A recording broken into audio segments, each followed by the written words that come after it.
Testing of Fuji pressure transmitter. The transmitter has been set to a calibration range of input signal from 0 to 200 kPa.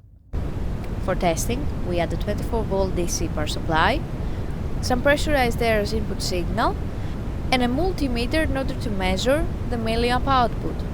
By manipulating the input signal, we see that the unit reacts, and at 0 kPa the output is 4 milliamp, and at 200 kPa the output is 20 milliamp.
It is now clear that the pressure transmitter is working successfully and is ready to be delivered to the customer.